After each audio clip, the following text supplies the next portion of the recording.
Inter মায়ামির football ইতিহাসে প্রথমবারের মতো MLS কাপ শিরোপা জিতল ইন্টার মায়ামি, যেটা ইন্টার মায়ামির জন্য একটা রেকর্ড। এবং এটা আসলে বললে ভুল হবে যে ইন্টার মায়ামি শিরোপা জিতেছে।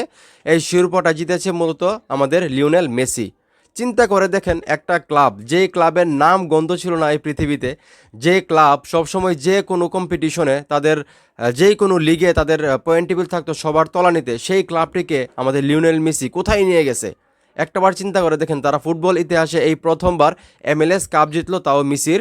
হয়তো মেসি গতকালকে গোল করে না, কিন্তু উনি কিন্তু 3টা অ্যাসিস্ট করছে এবং প্রত্যেকটা গোলের পিছনে কিন্তু ওনার অবদান আছে। এবং সেই লিওনেল মেসি যখন আসলে গতকালকে MLS কাপটা প্রথমবারের মতো জিতে, আপনারা দেখছেন কিনা আমি জানি না, ডেভিড বেকহাম, যিনি আসলে ইন্টার মায়ামির মালিক, উনি কিন্তু মেসিকে জড়ায় ধরায় কান্না করে দিয়েছেন এবং উনি কিন্তু খুব খুশি। আসলে কি বলবো, একটা মানুষ একটা দলকে কিভাবে পরিবর্তন করতে পারে তা মেসিকে দিয়ে আসলে সম্ভব।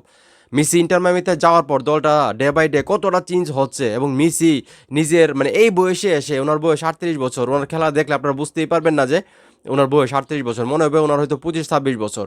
একটা মানুষ এই বয়সে আসে এত সুন্দর ফুটবল খেলতেছে, নিজে গোল না করলেও ওনার যে পাসগুলো থাকে সেই পাসগুলোর মাধ্যমেই কিন্তু গোল হয়। মানে লিওনেল মেসিকে তো সবাই আসলে গার্ড দিয়ে রাখে, উনি যাতে গোল না করতে পারে, বা ওনাকে এক্সট্রা একটা মানে গার্ড দিয়ে রাখা হয়, কিন্তু উনি কিন্তু মানে সুযোগটা বের করে নেই এবং গোল কিন্তু ঠিকই আদায় করে নেই।